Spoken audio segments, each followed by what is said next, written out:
вы ходите ко мне. Я рад, когда вы хорошо учитесь. Только, пожалуйста, не шевелитесь.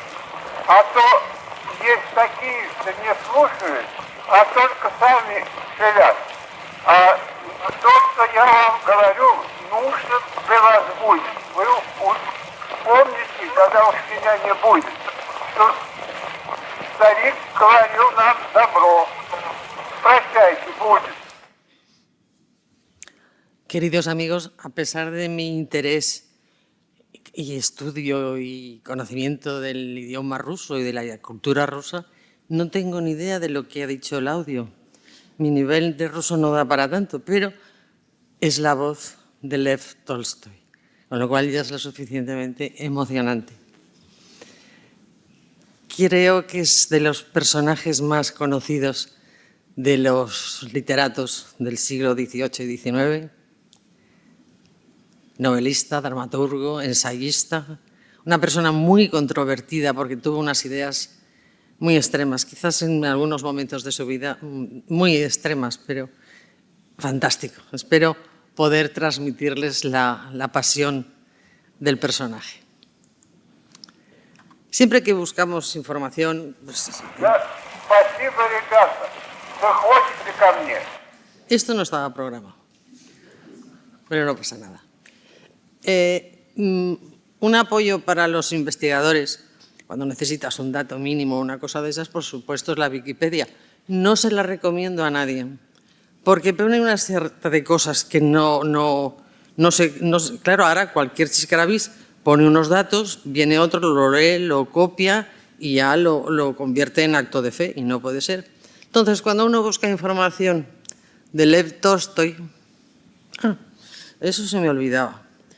Antes me ha preguntado alguien por qué he puesto este fondo tan rojo. Esto se debe a que para los rusos el rojo es el color de lo bueno. Recuerdo que hace años un amigo me preguntaba si la Plaza Roja de Moscú se llamaba roja antes de llegar los rojos. Y yo le dije que sí, que la Plaza Roja se llamaba roja antes de llegar los rojos, que posiblemente cuando llegaron los rojos se llamaban rojos por... O sea, habrán visto lo bien que me explico. En fin, entonces me puse a buscar y te encuentras esto, el Manor Yasnaya Poliana, y te dice que es la casa donde nació y vivió Lev Tolstoy. Pero claro, los que nos dedicamos a investigar nunca te quedas satisfecho y contento con lo que has logrado. Y entonces dices, si sabemos que eran 5 hermanos, 4 chicos y una chica, ¿por qué la casa se la quedó él y no la heredó el resto de los hermanos o se la repartieron? Y ese, claro, está equivocada. Aquí él vivió, pero no nació aquí. Él, donde nació, es en el Manor Bolkonsky, que como veremos era una casa impresionante, y de la que nada más queda esa pequeña piedra que se ve en la imagen de abajo, en la que pone que ahí estuvo el Manor Bolkonsky, que para quienes hayan leído a Tolstoy les recordará a uno de los personajes de sus libros, luego hablaremos de él, solo que su abuelo era Bolkonsky con V y el príncipe Bolkonsky del libro es con B. Pero eso, en fin, como veremos, la inmensidad de los paisajes de Rusia se ve enseguida en cualquier imagen.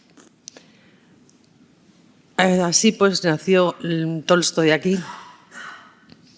Sus padres, el Manor venía de la familia de la madre, que era la que más relevancia tenía. Y a pesar de haber sido una boda un poco arreglada, fueron un matrimonio muy feliz. Tuvieron 5 hijos, pero al nacer la última, que fue una niña, la madre al poco tiempo murió y la familia pues se deshizo un poco porque tuvieron que irse a vivir con una tía, luego con otra y tal y cual. Eso que dudaba cabe que conformaría mucho el carácter de ellos, de los hermanos. Y aquí vemos al joven Lev, que también me han preguntado por qué digo Lev y no León Tolstoy? Y le respondo enseguida con la misma pregunta. Seguro que muy pocos de ustedes hablan de Guillermo Shakespeare, ¿verdad? Todo el mundo sabemos, ¿no? William Shakespeare, y entendemos muchísimo el inglés. En fin, como veremos en estas primeras imágenes que se conocen de él, ya era alguien que apuntaba maneras. Se ve que es una persona segura de sí misma, tanto rotador, muy eslavo, la cara se le nota completamente. Y entonces cuando volvieron a Yasnaya Poliana, después de que ya de cierto modo finalizó la época de la tutela de las tías, porque ya los hermanos mayores se pudieron hacer cargo de los pequeños, él volvió a Yasnaya y no sé si habrán visto en la diapositiva anterior que había como dos edificios parecidos, y en uno de ellos quiso ensayar a ser campesino. Si recuerdan el libro de Boris Pasternak, el doctor Zhivago, el padre de Sonia dice que si escarbas en el alma de un ruso, seguro que encuentras un campesino. A lo que ella responde que no, que Yuri es un escritor y tal y cual. Pero bueno, sí que puede haber una cierta querencia, porque el carácter del ruso es muy distinto a lo que nos podemos imaginar. Perdonen la autocita, pero en el libro que escribí sobre un zarevich ruso cuento la anécdota de que se cuenta, es un dicho, para significar el carácter triste del ruso, que las niñas pequeñas rusas cuando juegan con muñecas, juegan a que las entierran. O sea, en vez de que toman el té o como podíamos hacer cualquiera de nosotras, ellas no. Es un dicho, pero es significativo de lo que... Sea como sea, Lev Tolstoy, el conde, así nos ahorramos tanto nombre, pues si además le pongo el patronímico ya se hace muy largo, volvió a Yasnaya Poliana y ensayó a ser un granjero, un agricultor, pero aquello se le fue de las manos, le excedió, se hizo muy pesado y pronto se cansó, y entonces su hermano, el mayor, le dijo que nada, que se fuera a la universidad. Se fue a la Universidad Imperial de Kazán y allí hizo 2 cursos de lenguas orientales, también se cansó y se metió en Derecho. También se cansó y lo dejó. Entonces llevaba una trayectoria un poco extraña. Sí que en aquel momento empezó a escribir ya algunas de sus primeras obras y tuvo lógicamente sus referentes literarios. Como no, Jean-Jacques Rousseau, Voltaire y Thoreau, que con su desobediencia civil y su rompimiento de las reglas y todo eso, pues qué duda cabe que marcaron mucho su trayectoria. La casa inicial la vendieron, porque además era la casa inicial y muchos más bienes y terrenos y todo. Se hizo muchísimo dinero y él se lo jugó todo. Tuvo su época más golfa y sobre todo es que era un gran jugador de cartas, como tantos rusos sabemos de ellos, y lo perdía todo. Y entonces su hermano estaba en el Cáucaso y le dijo, vente conmigo y estás unos años en el ejército. Aquí le vemos a él, a la izquierda, vestido de... A ver, a la izquierda sí. Digo, a ver si ustedes lo ven al contrario. Vestido de militar, no me dirán que no tiene pose. Y junto a sus hermanos, Nikolai, Sergei, Dmitri y él. Esto es en 1854. Aquí es cuando comienza realmente su etapa de gran escritor. Fue cuando despegó. Porque justo en aquel momento ocurrió esto, que es la batalla de Sebastopol. Esto fue una carnicería tremenda. A él le marcó muchísimo ver la crueldad, la carne de cañón, cómo sucedía todo aquello. Y el cuadro este mide 114 metros por 14 metros de altura. Y no crean que he equivocado la medida. Es que es un cuadro redondo que hicieron, no sé si hicieron el edificio para el cuadro o el cuadro para el edificio, pero de verdad que son 114 metros. de esta experiencia escribió Relatos de Sebastopol y fue cuando realmente se le empezó a considerar como un gran literato. Todos sus coetáneos, incluso el zar y todo, exalzó el detalle con el que había escrito las batallas, sobre todo cómo se habían desarrollado, el avance de las tropas, todo lo hizo muy bien. Pero ya te digo, esto fue tremendo por este punto siempre ha sido conflictivo en Rusia. A modo de anécdota, diré que seguro que estas fotos no pensaban ustedes verlas hoy, que murieron tanta gente en esta contienda que el zar dijo que lo que menos podía hacer por la gente era abolir la esclavitud. Y he puesto esta imagen porque seguramente mucha gente pensará que Estados Unidos fue el primer país del mundo que se abolió y no, fue Rusia. Curiosamente fue Rusia. Vemos que aquí el zar Alexander II, el libertador, por un ukase imperial, abolió la servidumbre. Y en Estados Unidos Abraham Lincoln, por la 13ª enmienda. Como premio a sus méritos, curioso señalar que ambos estadistas fueron asesinados. Cosas que pasan en la vida, ¿no? Que no se entienden. En fin, sea como sea, él estaba muy marcado por lo que había visto y pensó que ya era el momento de sentar la cabeza. Y entonces conocía en Moscú a una familia y la foto de la derecha verán que hay dos señoritas sentadas, una sentada y una de pie. Toda la familia pensaba que iba a pedir la mano de Ana, que es la que está de pie. Pero Lev Tolstoy se decidió por la que está sentada, que es Sofía Andreyevna Bers. Era una chica bien, tenía 18 años, él tenía 36, o sea, le doblaba completamente la edad. Por fin, cuando se decidió a pedir su mano, se casaron, puso únicamente como condición casarse en una semana. Cosa que debía ser bien extraño porque ya sabemos que además gente acomodada, porque ya tenía estudios y todo, pues organizar una boda debe costar, ¿no? Pero dijo que sí. Sí que sucedió algo muy especial.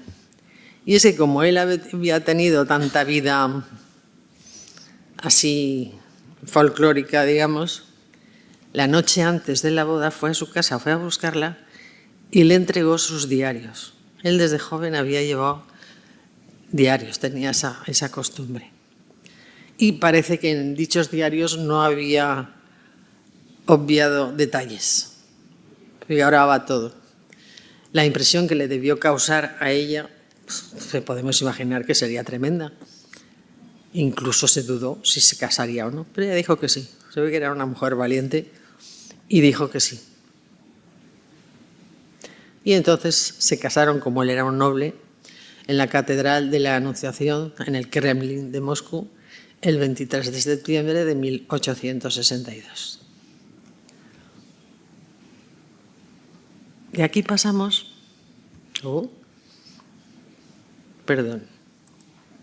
a que se fueron a vivir a Yasna y a Poliana. Pero claro, no es la gran casa que hemos visto al principio de la conferencia. En el mismo recinto, en el mismo campo, había dos casetas, bueno, dos casetas tampoco, dos casitas para lo que fue después, bastante desvencijadas, con lo que imaginemos que esta mujer cuando llegó allí, pues claro, se encontró con que no era mucho conde, pero no era lo que esperaba. Entonces aquí vemos la trayectoria que sufrió la casa a la izquierda. Conforme la familia fue creciendo, se amplió un ala y luego ya la de abajo es como está actualmente, con el famoso balcón. Aquí comienza, yo creo, la época más feliz, porque luego veremos la trayectoria del matrimonio y todo, la época más feliz y más fructífera de Lev Tolstoy, porque se asentó.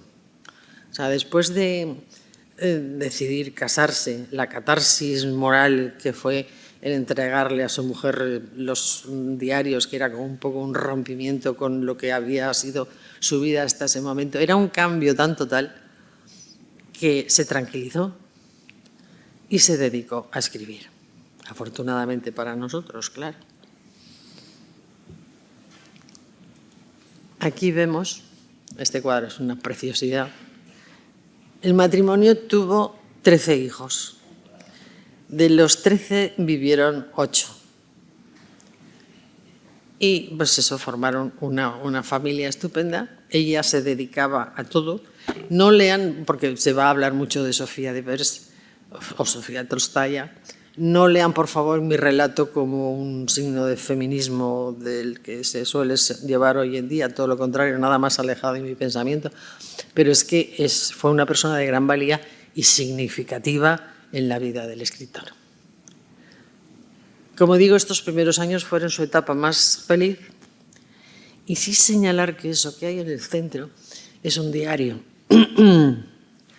Porque, como ya dije antes, Tolstoy llevaba un diario y cuando se casaron, de las primeras roces, pues las cosas lógicas mínimas, ¿no?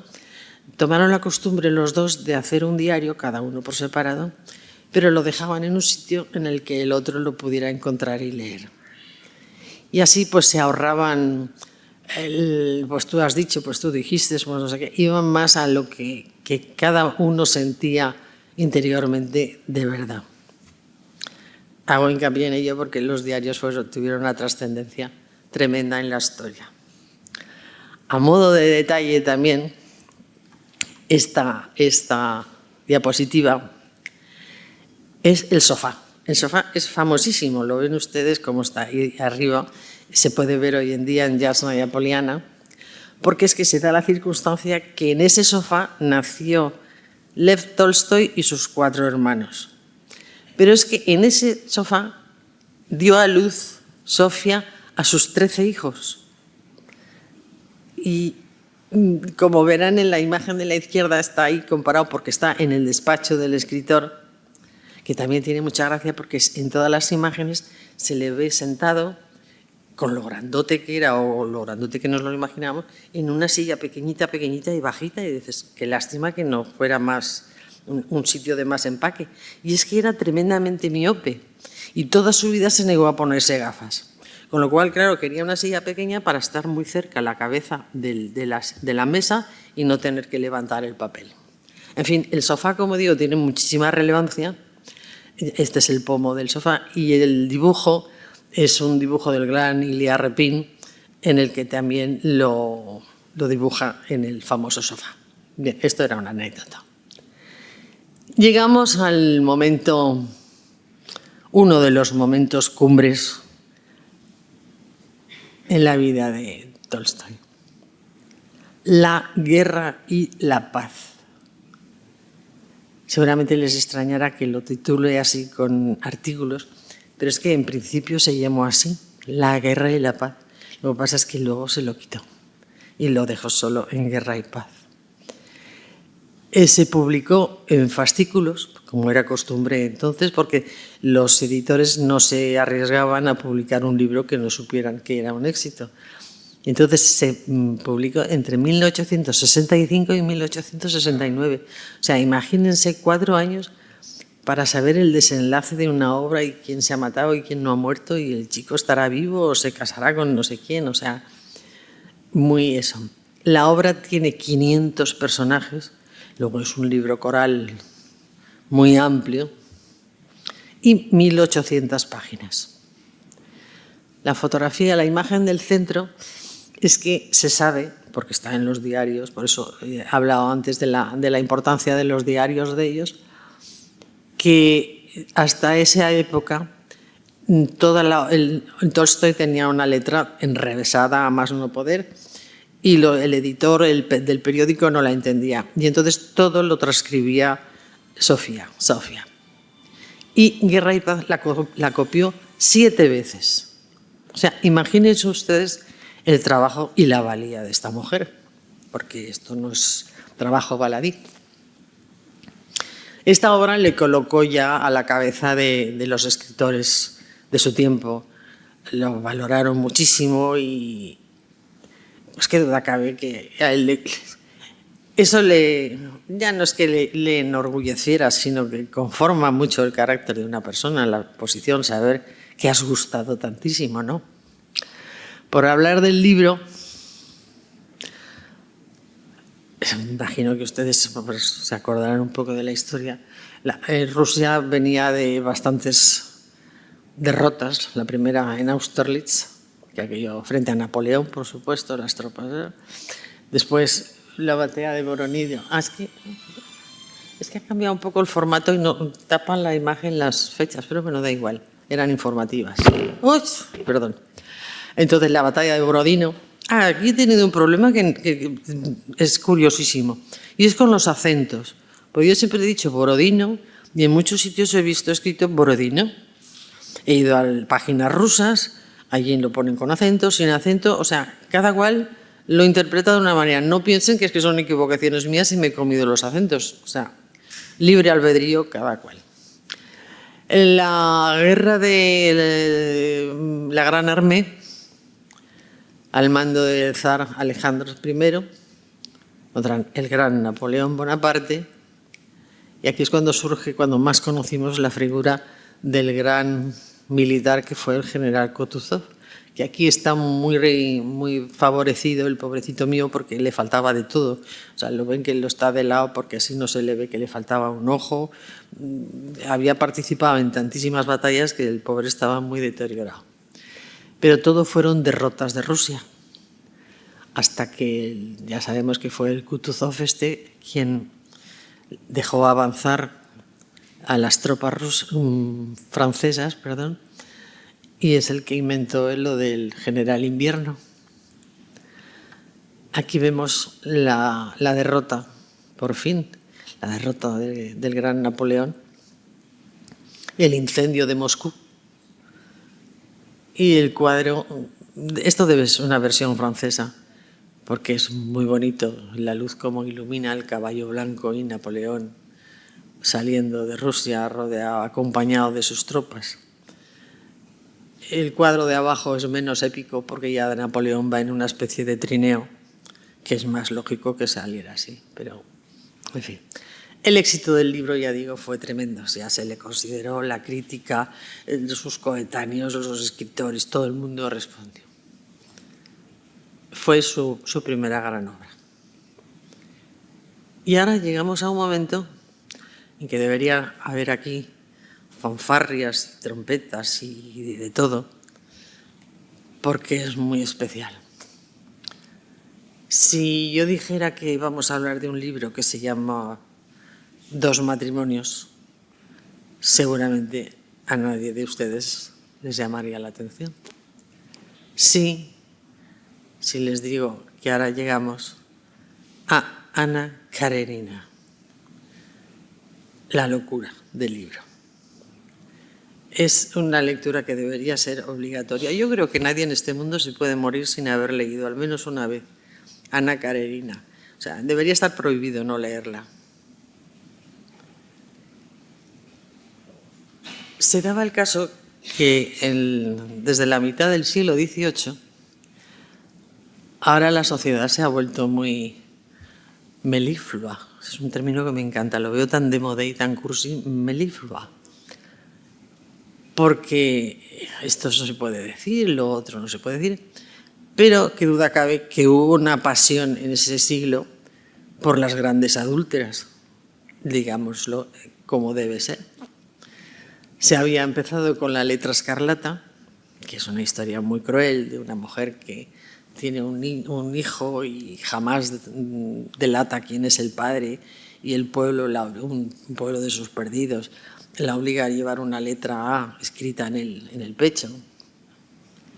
Y luego, como no, hay que hablar de Madame Bovary. A mí es la que menos me gusta, pero es una apreciación absolutamente personal, porque describe a un personaje que es una aldeana que no sabe la suerte que ha tenido en la vida, pero que se aburre y engaña al marido y dices, vamos, que no me gusta. Pero luego llegamos a Ana Karenina.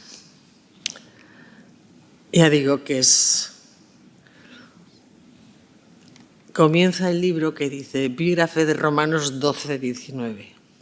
Mía es la venganza, yo haré justicia, dijo el Señor. Y el primer capítulo comienza diciendo, todas las familias felices se parecen unas a otras, pero cada familia infeliz lo es a su manera. Yo no sé si ustedes han leído Karenina, pero de verdad, léanla, háganme caso. Aquí la pequeña imagen que hay en este óvalo es María Alexandrova Pushkina, la hija de Pushkin, el más de toda Rusia, porque se supone que el aspecto físico de Anna Karenina lo copió del rostro de esta mujer, que ya sabemos que, bueno, luego hablaremos de Pushkin, que por cierto, para los estándares modernos es muy distinto porque Tolstoy la dibuja redoneta, que se diría en Valencia, o sea que es para consuelo de muchos. Pero el libro es impresionante. Yo siempre digo que les recomiendo, si lo leen ustedes, cuando llegan a la escena del baile, cuando ellos dos, los protagonistas, Anna y el conde Vronsky, se reencuentran después de ese breve minuto que han tenido en la estación del tren al comienzo del libro, lean la escena del baile escuchando el vals número 2 de Shostakovich. No el 1, el 2. Buscan una versión en internet que tenga más cuerda que viento y ya me dirán la locura. Y ahora vamos a hacer un inciso y con permiso de la autoridad, si gustan ustedes acompañarme, y aunque ya no sean las 5 de la tarde, nos vamos al cine. Pero al cine con mayúsculas, cuando era un arte, el séptimo arte. No esta suerte que nos tienen ahora acostumbrados de extraños seres peludos, voladores, fijos, discontinuos, que no sabemos realmente lo que son. Había un cine especial. Para los más jóvenes seguro que esta cara no les dice nada, pero era Greta Garbo, la gran Greta Garbo. Esta fue una de las primeras Annas Kareninas que se hizo. Era la expresividad personificada, porque hay que pensar que ellos venían del cine mudo, con lo cual, claro, las expresiones de ellos decían muchísimo, muchas veces amanerados y eso, pero fue el triunfo de todo. Entonces ella hizo una versión en 1935 que es un poco la que siempre se asocia a la historia de Anna Karenina. Hay otra versión de 1948, nada menos que de Vivian Leigh, aprovechando el triunfo de Lo que el viento se llevó, pero que realmente pasó sin pena de gloria. También he puesto un recorte de la película de Guerra y Paz, que a muchos se los recordarán, que está muy jovencita Audrey Hepburn, muy sobreactuada, muy haciendo de jovencita un poco demasiado exagerada. Y luego he encontrado la película de Claire Bloom y él nada menos, señoras, es Sean Connery. Lo que pasa es que no he querido poner más imágenes porque está tan joven y ya sabemos que fue una maravilla de la naturaleza que siempre habrá que aplicarle la coletilla esa que decimos del buen vino. Esto, las más cercanas que tengamos, ¿no? Pero cuando uno se pone a rebuscar en páginas rusas, resulta que hay un montón de versiones. Y más ahora que además hay musicales incluso, y series, miniseries. No, o sea, creo que digamos, en la parte más, lo que nosotros llamaríamos más occidental del mundo, hay unas 14 versiones, pero contando las que se hacen en la propia Rusia, también como series y todo, hay un montón. Con lo cual, cabe una levísima esperanza de futuro de que aún hay más versiones de Anna Karenina que del planeta de los simios. O sea, igual va y no nos extinguimos.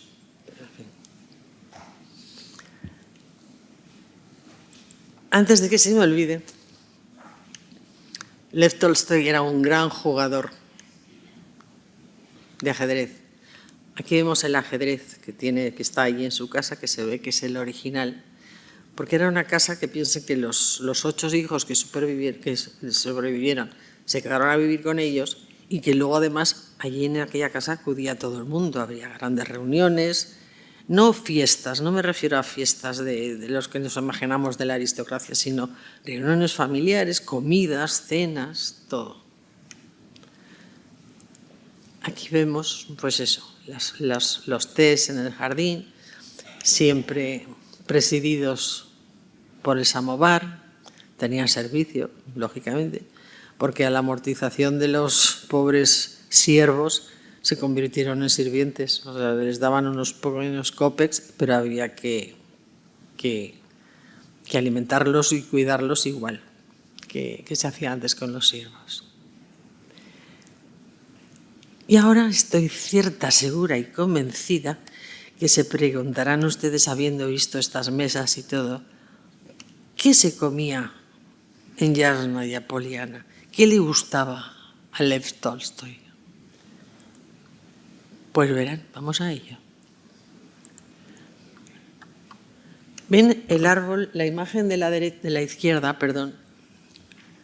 ¿Ven que arriba hay una campana? Pues lo mismo al árbol que a la campana se le llamaba el árbol de los pobres. Porque en toda la región, cualquiera que pasaba por ahí y tocaba la campana, al oír el ruido de la campana, sabía que tenía un plato de comida. Con lo cual, imagínense ustedes la intendencia que debía tener aquella casa, porque además, como Lev había organizado varios colegios por la región y les llevaban la comida para dar de comer a toda aquella gente, aquello debía ser tremendo. Abajo también vemos eso, pues dos pobres personas que pasaban por ahí, se sentaban esperando que sonara la campana y que les dieran de comer. ¿Qué les daban de comer? Pues gachas de avena. Harían, me imagino, ollas inmensas de gachas, porque ahí en Rusia lo que hay es mucho grano y entonces pues es lo que comían. He puesto aquí la imagen del conde a caballo, porque él, llegaron a tener una yeguada muy importante de más que casi 800 animales, pero cuando llegó la hambruna en 1880 se los comieron todos, claro, porque además para dar de comer a tanta gente, y este es el Tolstoy. Pero bueno, en especial, ¿qué le gustaba a él comer? ¿O qué se hacía allí para comer? Ellos hacen cosas que a nosotros nos puede llamar la atención. Por ejemplo, esto, con las piñas, hace una especie de almíbar, y eso es muy, muy agradable. La ensalada de arenques, porque ellos aprovechan mucho no ya los ahumados, sino los encurtidos, perdón. Y el borsch, por supuesto, con la smetana. Y el trigo frito le gustaba especialmente, siempre gustaba al Lev Tolstoy. También, por supuesto, bueno, esto salta. Las setas de los inmensos bosques que tienen allí son unos magos en realizar setas, y luego pues las clásicas manitas de oso. Como las comemos aquí de cerdo, pues ellos las comen de oso.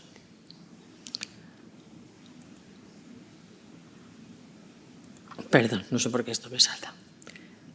Y luego viene el kvass.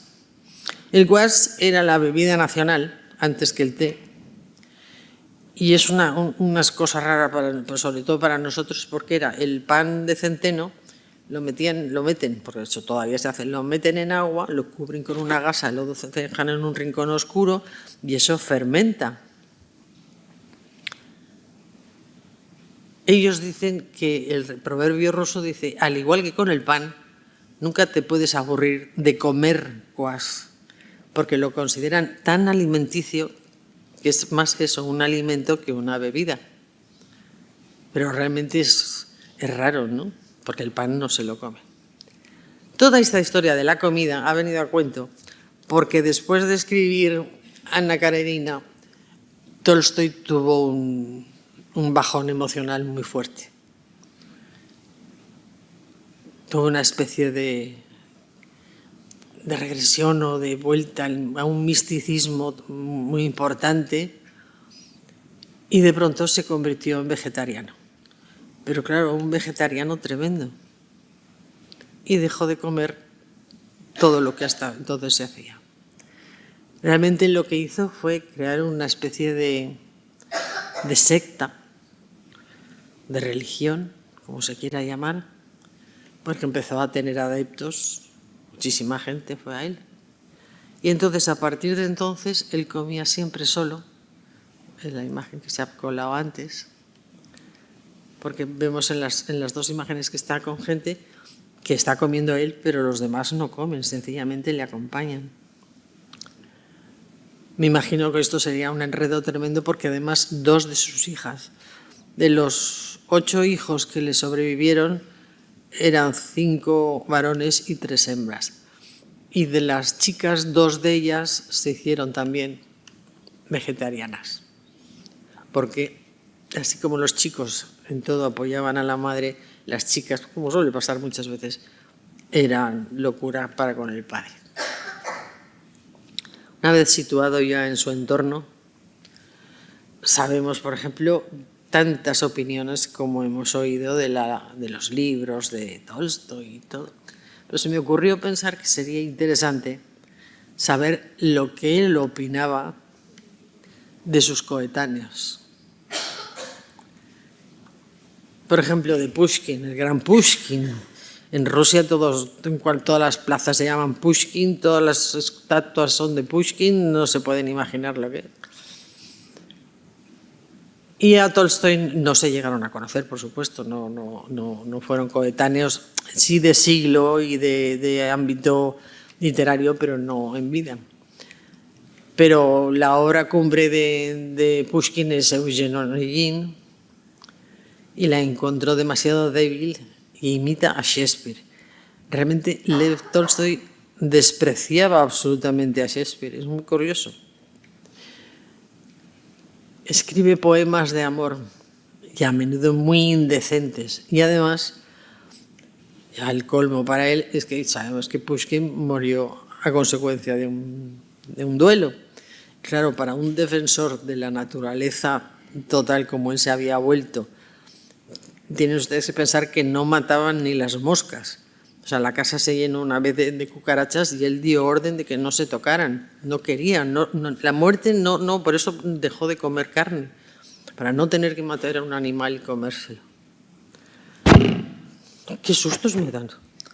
Perdón. De Gogol, Nikolai Gogol, dijo que tenía un talento inmenso, un corazón hermoso, pero una mente pequeña y asustada. Y sí que es verdad que él utilizaba la risa, la mofa, como las fábulas de Esopo, porque claro, entonces en aquella época la censura era tremenda. Entonces para burlarla pues tenían que utilizar eso, pues la burla y todo eso. Y luego llegamos ahora, menos mal, ha pasado bien, a Dostoyevsky. Debió haber una cierta también rivalidad porque no llegaron a conocerse, pero qué duda cabe que personas que estaban ya en la cumbre de sus carreras, pues hubieran rivalidades y todo. Y dijo, a su muerte, dijo, nunca he visto a este hombre. Sin embargo, cuando murió me di cuenta que era alguien muy cercano, muy querido. Incluso, añadió después, alguien a quien yo necesitaba. Porque los utilizaban a uno y a otro un poco como contrapunto de su teoría. No pudo, sin embargo, concluir la lectura de los hermanos Karamazov, algo muy significativo. Mezclaba todo, seguro, política, religión, demasiada cosa, no se puede leer, pero bueno. Pero bueno, luego acabó diciendo, se nota que la escribió, y la escribió muy deprisa porque necesitaba dinero, cosa que ciertamente es verdad, porque Dostoyevsky ya sabemos que en Suiza, en la Costa Azul y en el norte de Italia, se bebió y jugó lo que no está escrito. O sea, no sé este hombre de dónde saca, iba haciendo trapichondas a más no poder porque necesitaba sacar dinero de todas partes. Ahora alguien muy importante, Iván Turgeniev. ¿Cuál no sería su amistad? Que si ven en la foto de abajo que está Tolstoy vestido de militar en 1856, el que está inmediatamente bajo él es Turgenev. Eran íntimos amigos pues ya de la época de Kazán, de la época de la guerra y de siempre. Turgenev era un visitante habitual de Yasna y Apoliana, pero hubo un momento en que además he leído tantas versiones que por eso no voy a relatar ninguna, porque cada uno lo cuenta de una manera. Y para que luego me digan, oiga, esto no fue así, prefiero explicar lo que pasó, pero no el motivo exacto de lo que pasó. Sí es verdad que él tuvo una relación con María Nikolayeva Tolstaya debía poner, que es la hermana pequeña de Tolstoy, que estaba divorciada o no divorciada del marido y ahí tuvieron una relación y no sé qué. Pero un día estaban en la mesa y discutieron por una tontería y una amistad de tantos años, los amigos tuvieron que intervenir porque se querían batir en duelo y el enfado duró 17 años. Y no acabó reconciliándose porque Turgenev ya sabemos que acabó viviendo en París un trío amoroso extraño porque vivía con su amante y el marido de su amante y cuando ya estaban en el lecho de muerte le escribió una carta diciendo que debían olvidar lo que había pasado. Pero Tolstoy no, muy tozudo, no quiso perdonarle o arreglar las cosas entre ellos. Pero bueno, es un autor fantástico. Hago hincapié también en la hermana, que veremos aquí, porque ya luego muy mayor estaba en un convento, que más adelante vemos porque también salió en la vida de Tolstoy, y de ella se dicen que es el prototipo de Anna Karenina, porque se divorció de su marido, se fue con un señor más joven, tuvo hijos con él, pero luego al final la dejó. Una serie de cosas que, qué duda cabe, quieres ver datos biográficos o autobiográficos del mismo autor en según qué libros, y sí que es verdad que pueden ser historias que ha ido captando de aquí y de allí de las personas cercanas a su alrededor. Poco después de todo esto, porque estas fotos aquí se le ven a él más mayor, pasó una cosa que le marcó mucho. Salieron en los periódicos noticias de la vida de Victor Hugo, el gran Victor Hugo, el francés. Y claro, para Francia aquello fue un suceso porque era una gloria nacional. Si vemos en la foto de arriba, se ven los Champs-Élysées y al final la Place d'Étoile con el Arco del Triunfo, porque fue un duelo impresionante de gente. Y abajo también el Arco del Triunfo con el túmulo funerario, que todo esto lo diseñó Charles Garnier, el que hizo la ópera, la famosa ópera de París. Pero bueno, él se ve que se asustó porque pensó, como ya era muy mayor, pensó, si esto han hecho en Francia con ellos, yo aquí, que estoy tan considerado, pues van a hacer conmigo lo mismo. Y entonces hizo una serie de disposiciones de que él no quería ni fiestas ni nada de todas estas cosas. Fue también alrededor de 1880 cuando se trasladaron y para pasar los inviernos compraron una casa en Moscú, en el carril Kamansky, porque en Rusia las calles se llaman carriles. Hoy en día, por ejemplo, por supuesto, la calle se llama Ulitsa, en Tolstaya. Pero si van ustedes alguna vez a Moscú, pasada esta barbarie de ahora, más les aconsejaría visitar esta casa porque está tal cual como estaban sus cosas, como eran, respirar aquel ambiente, porque la figura de abajo de la izquierda es el Museo Estatal, que sí que es cierto que hay muchísimas cosas de él, pero claro, no tiene la misma emoción, ahí es una recopilación de cosas. Estando en Moscú, tuvo ocasión de conocer a Piotr Ilich Tchaikovsky, porque los rusos dicen Tchaikovsky, no Tchaikovsky.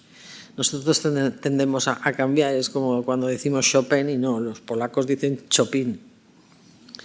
Pero bueno, este es un personaje increíble.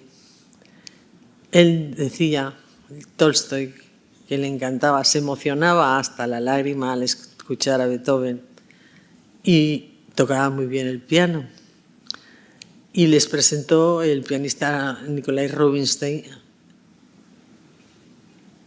Era un grupo de gente muy selecto, muy especial, una categoría muy especial, porque de hecho cuando falleció Tchaikovsky de una forma tan confusa, porque luego se han ido sabiendo cosas, estaba presente Igor Moiseyev y Rimsky-Korsakov, que eran entonces alumnos de la Academia de Música, y ha cambiado mucho la apreciación de cómo fueron las cosas. Para esa época el matrimonio ya se había deteriorado muchísimo. Hay que comprender que no debe ser fácil vivir al lado de un genio, por supuesto. Y luego además es que, según dicen, las personas vegetarianas pierden mucha vitamina B12. Claro, entonces no se sabía, porque hoy toman suplementos vitamínicos y se repiscolan. Pero qué duda cabe que con lo poquito que comía, el cuas, que es diurético, pues el autor se fue debilitando muchísimo. Y el matrimonio, a él se le agrió el carácter. Y el matrimonio, lógicamente, pues acusó esa situación. Y fue en ese momento cuando apareció en la vida de Tolstoy una persona que yo desconocía su historia, pero es tremenda. Y es Vladimir Grigorievich Chertov. Desde el momento en que llegó a Yasnaya, él y Sofía se odiaron cordialmente. Porque este hombre trató de hacer valer su postura y a la vez empequeñecer, desmerecer el trabajo que había hecho Sofía. No lo sabía, pero la figura esta que está en azulito es que hay una película, The Last Station, de Helen Mirren y Christopher Plummer, de 1909, creo que es. No la he visto. Y más que no verla, creo que no he querido verla, porque yo ya me había hecho una concepción del lugar, de lo que era, de la historia de ellos, y pienso que es como cuando lees un libro que luego la novela piensas que se han perdido muchas cosas, no es mejor dejarla como está, como yo lo que creo y ya está. Pero bueno, este hombre se hizo indispensable. Tan indispensable que hay muchos biógrafos que piensan que entre ellos había algo más que la relación del maestro y el seguidor. Yo no creo que así fuera, y en caso de que fuera, pues imagínense la preocupación si va a variar nuestra apreciación del personaje. Pero la lucha comenzó sobre todo porque él quería los derechos de autor de las obras de Tolstoy. Y claro, Sofía puso el grito en el cielo porque con 8 hijos que alimentar pensaba que era el patrimonio de sus hijos, que eso no debía desaparecer en absoluto. Entonces la fueron relegando. Arriba lo vemos con una secretaria, porque le puso una secretaria, para que no tuviera que copiar los manuscritos Sofía. Abajo está la hija. A esa habitación la llamaron la habitación Remington por la máquina de escribir. Ya no tocaba el piano con Sofía, lo tocaba con su hija, seguía trabajando. Y entonces, la imagen de la izquierda también es de la derecha, perdón, es de su hija, pero si se dan cuenta abajo, he puesto un recuadrito, que es lo mismo que el cuadro que ilustra el cartel de la conferencia. Y es que Tolstoy siempre llevaba cosas metidas en la bota. Y es que a partir de ese momento, aparte del diario, del diario, la historia esa del diario que compartían y así sabían cada uno lo que el otro estaba sufriendo o lo que le había afectado más o menos, pues comenzó a escribir un segundo diario, pero que este era secreto y no se lo dejó ver a Sofía. Pero ella supo de su existencia, pero por mucho que lo buscaba, no lo encontraba. Unas imágenes muy significativas son las que son en blanco y en negro. Esto ya es 1910. Bueno. Pero se supone, la primera está tomada aún por Sofía, porque Sofía dice la Wikipedia que era fotógrafa. Dices, por Dios, una cosa es que fuera aficionada a la fotografía y otra cosa es que se dedicara profesionalmente. Pero si vemos la actitud de él, está así con las manos como diciendo, ya no quiero más fotos, ya por favor déjame en paz. Porque era tal el rechazo que tenía hacia a Sofía. Pero sin embargo sí que se deja fotografiar. Estas son porque son de la última etapa, por Esther Cherkov. O sea, llegaron a tener una relación tan íntima que la correspondencia de ellos, que se guarda toda, se conserva todo en los archivos. Tolstói, por ejemplo, se dirige a él como el espejo de mi alma, luz de mi corazón, pero era un poco el lenguaje que se utilizaba en aquella época, o sea que no era esto.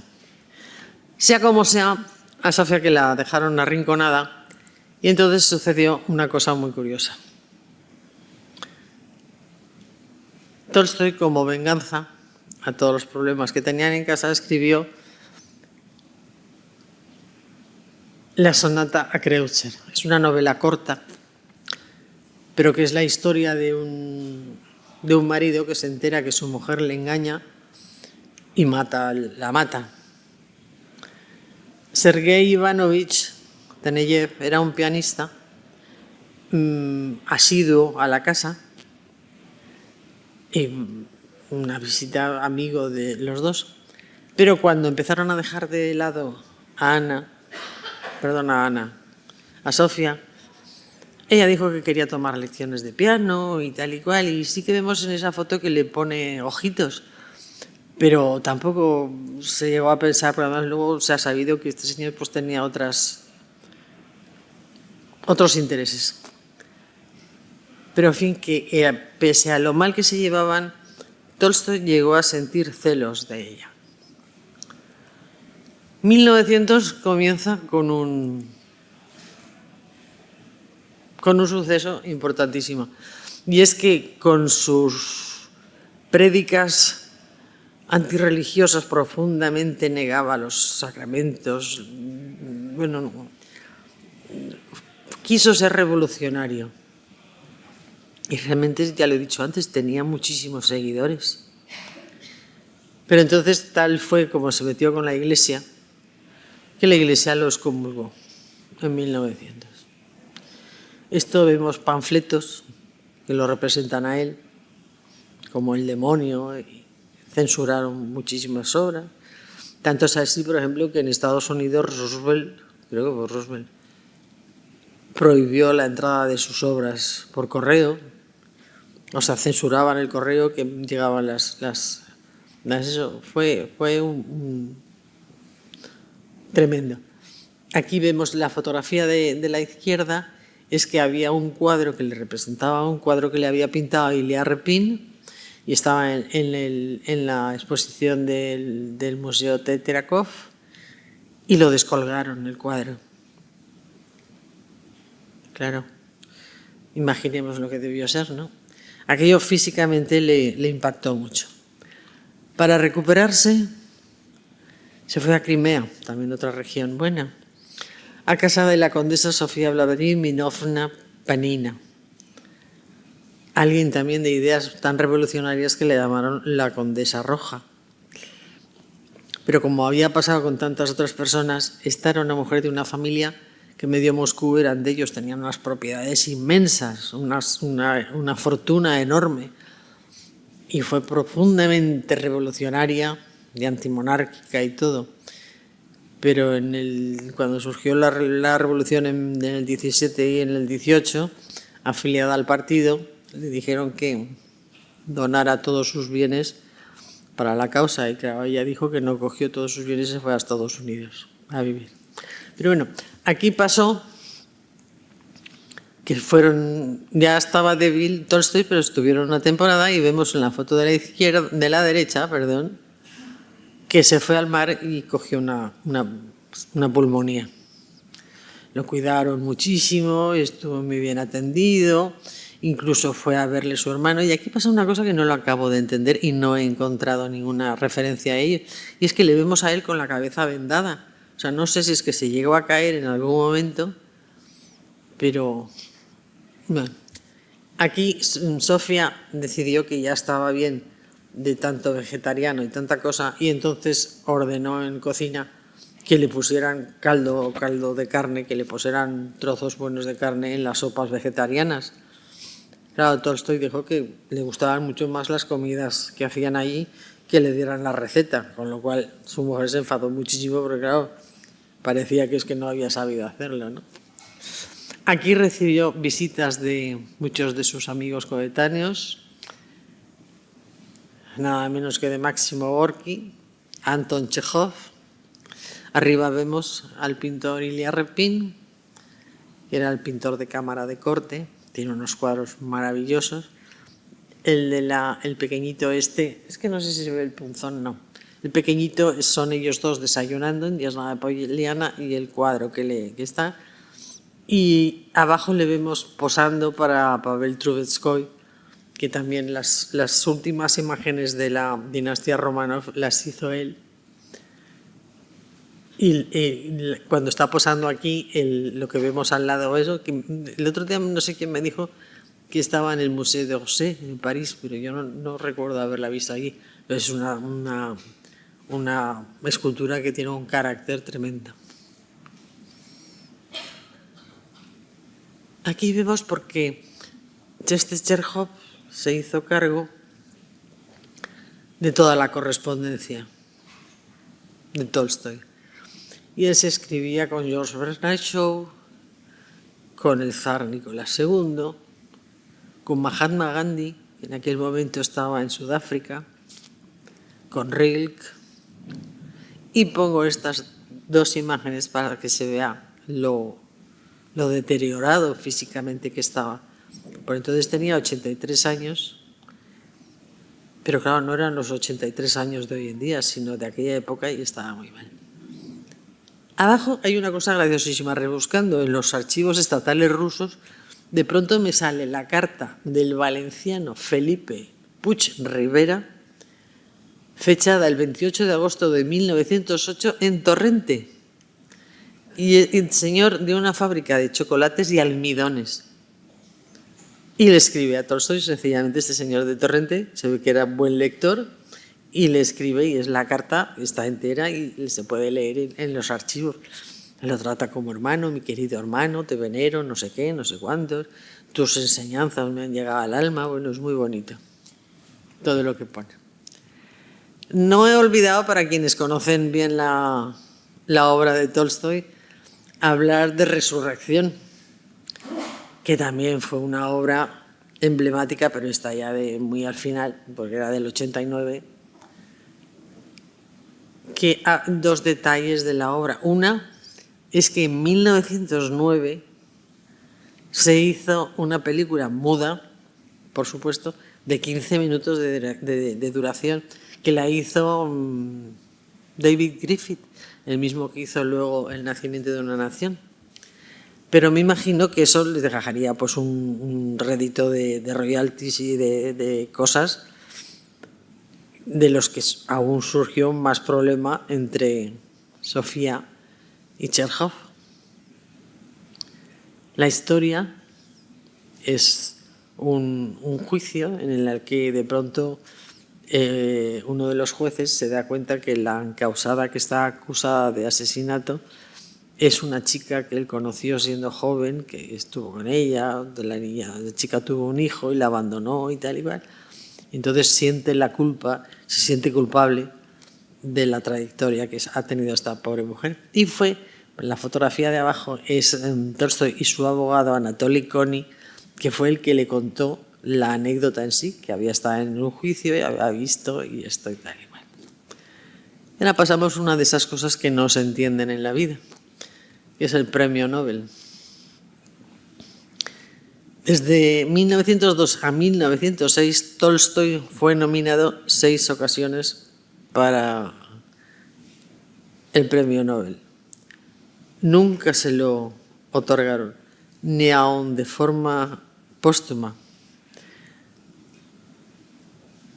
No se entiende muy bien porque yo no sabía que las actas de las deliberaciones del premio Nobel deben estar secretas, son secretas durante 50 años.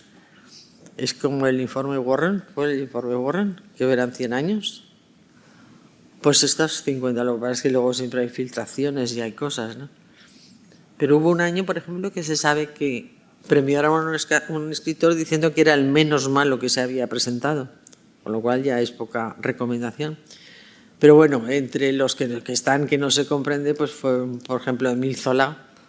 He puesto 3 libros de él para que se note que me encanta. Y luego en el 33, el primer premio Nobel ruso de literatura fue Iván Bunin. La obra de Bunin es una delicia. Es unos, así como los otros dos son caracteres más atormentados, de mucha profundidad. No, leer a Bunin es una maravilla. Y también es extraño la relación que tienen estas naciones que al grito libertario, luego sin embargo la gente que recibe el Nobel no pueden ir a recogerlo, como fueron Boris Pasternak con el doctor Zivago y, como no, Solzhenitsyn con el archipiélago Gulag. Así llegamos al desarrollo de la tragedia. Vemos cómo era Yasnaya Poliana. Se ve la mesa puesta, el samovar, las sillas Tonet, que estaban tan de moda, el mobiliario. Y la persona que estaba al lado, fíjense por favor, porque es muy importante en el estado físico de Tolstoy. El doctor Dmitri Petrovich Makovitsky vivía, o sea, no es que fuera de visita, vivía con ellos. Porque claro, Tolstoy era un personaje y se le sabía tan débil y tan mal. Entonces hubo una noche, en noviembre, que se desató un disgusto, una bronca importantísima, porque Sofía encontró el diario secreto de Tolstoy. Aquello fue horroroso, pues está recogido por los testigos y por los mismos libros de ellos mismos, por los mismos diarios. Ella le acusó porque había leído en el diario secreto la mala opinión, lo lejos que estaba realmente en aquel momento de ella. Le sobraba en la vida. Decía que se quería ir, que ahí estaba muy mal, que no la soportaba. Parece que en medio de la discusión Sofía se cayó al suelo o casi le da un algo y no sé lo que fue. La cosa es que cabe la posibilidad de que podamos imaginar pues, que el médico le diera 3 gotitas para que pudiera dormir bien. No, nada preocupante, porque si no, no se entiende lo que pasa a continuación.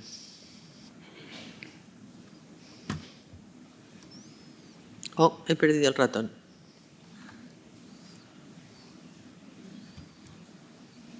Ah, ya. De madrugada, pero aún noche cerrada, las primeras nieves en Yasnaya Poliana. Y el autor, el conde Tolstoy, decide que no soporta más la situación y que se quiere ir.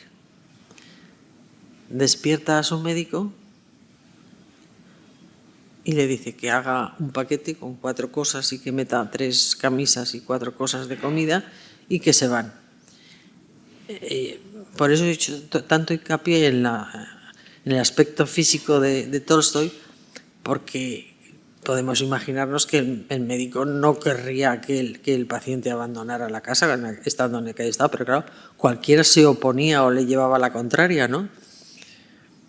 Total, que junto al secretario, a Valentín Bulgakov, que también escribió un libro biográfico importante, salen de la casa con unas teas, sin hacer ruido, porque Sofía duerme con la puerta abierta por si pasa algo. Por eso digo que es que debieron darle algo, algún tranquilizante o algo para que no se diera cuenta, porque si no, ella era muy brava y se hubiera dado cuenta enseguida.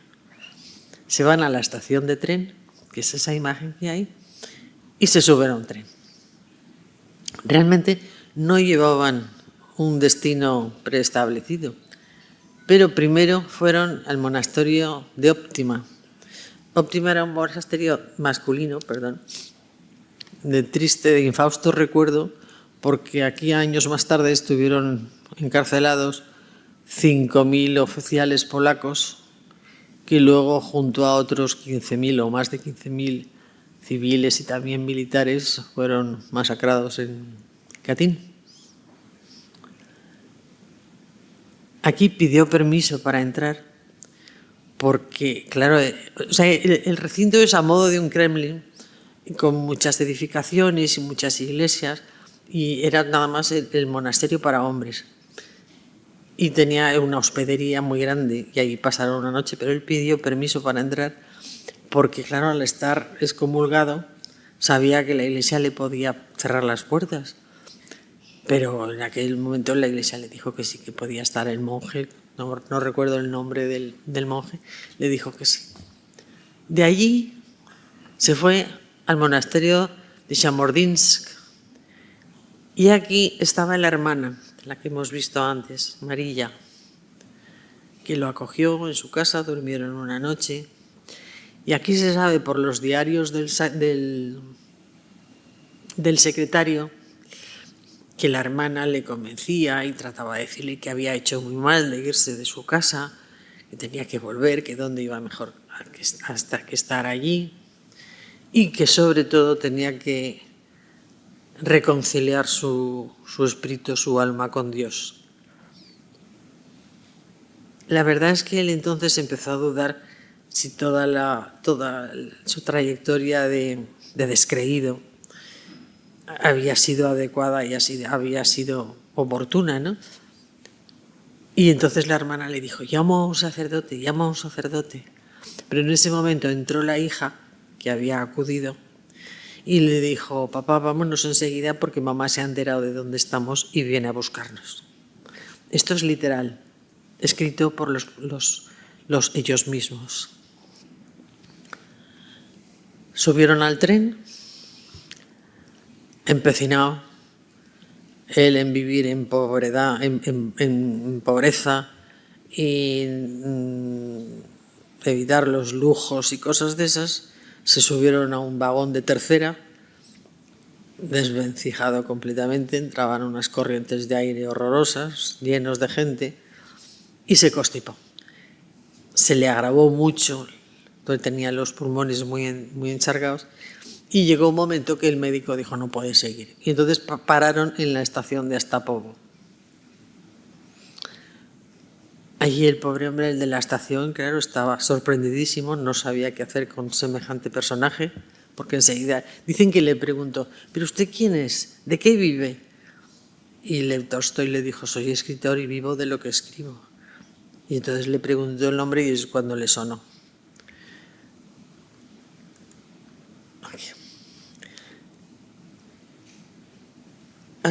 Astapovo era un villorrio abandonado en medio de la nada, pero era un cruce de caminos de trenes. No había ni hoteles, ni había nada cercano. Y entonces el dueño de la estación, el ferroviario, viendo que aquel hombre estaba tan enfermo, les ofreció su casa, que es esta casa que vemos a la derecha. A la vez se fue a correos y empezó a poner telegramas a todas partes para informar de que allí estaba Lev Tolstoy muy enfermo.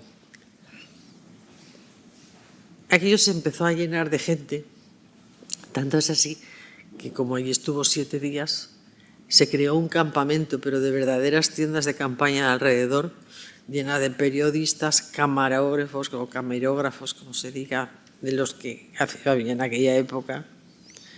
Y por supuesto acudió Sofía. Sofía quería ver a su marido, pero su hija y Cherkov no la dejaron verles. Después de 40 años de vivir juntos, dijeron que podía perturbar al enfermo y que era mejor no molestarlo. Hay muchas imágenes, he encontrado, abajo la vemos a ella llegando, en la que se la ve asomada a una ventana, así mirando el interior de una ventana. Pero luego encontré que parece que eso, que no es real porque es de una película que se filmó, pero en cambio esta imagen sí, porque ahí si la amplías se la reconoce que es ella. Imaginen la situación, estar fuera y que no te dejen entrar a ver a tu marido.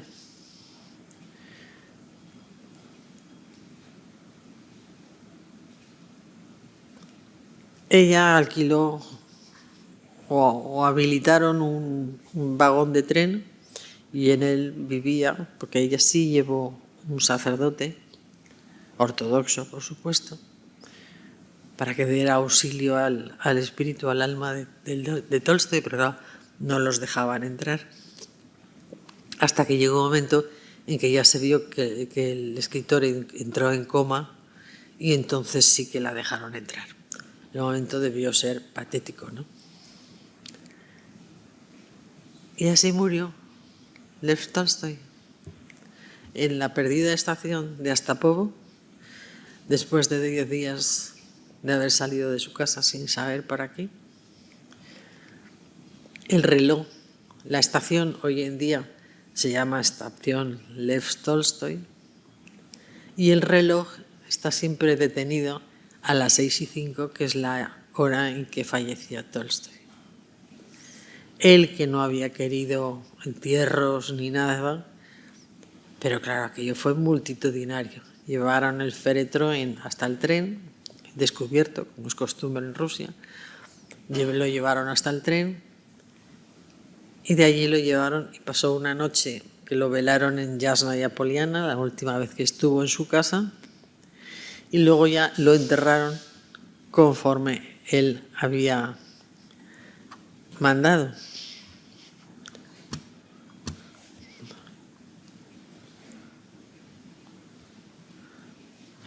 Ay, por favor, ahora. Perdón. Esta es la tumba de Tolstoy. No quiso ni una lápida y, por supuesto, ni una cruz, nada que recordara la religión. Y realmente es sobrecogedor. El sitio, si tienen oportunidad de ir, porque pasear por Yasnaya Poliana es impresionante. Los bosques, luego tienen los campos de manzanos, es muy bonito. Pero aquí ves el túmulo, claro, este es en verano cuando hay paja, porque en invierno es muy desolado.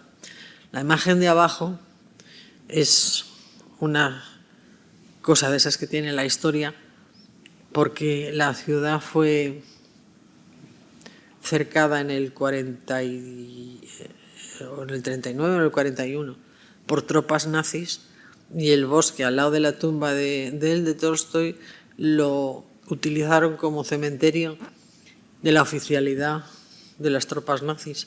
Imagino que el pobre hombre con sus ideas se hubiera levantado, hubiera podido levantado de su tumba.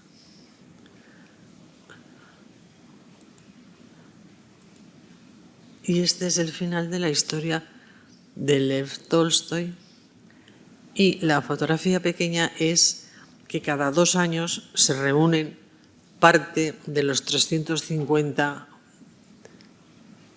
descendientes directos de la familia Tolstoy. Sí cabe preguntarse por qué aquella huida, si en ella encontró a Dios, a su Dios, a ese Dios interior que llevamos todos, sí que fue en realidad. Porque hay quien dice también, uno de ellos lo argumentó Orki, que semejaba un poco la huida de esos grandes mamíferos cuando ven que se acerca el final, que huyen, se esconden, no quieren que nadie les vea morir. Quizás fue eso. Pues cualquiera sabe. Señoras y señores, Cristina Rosario Franco, un placer haber estado con ustedes. Muchas gracias.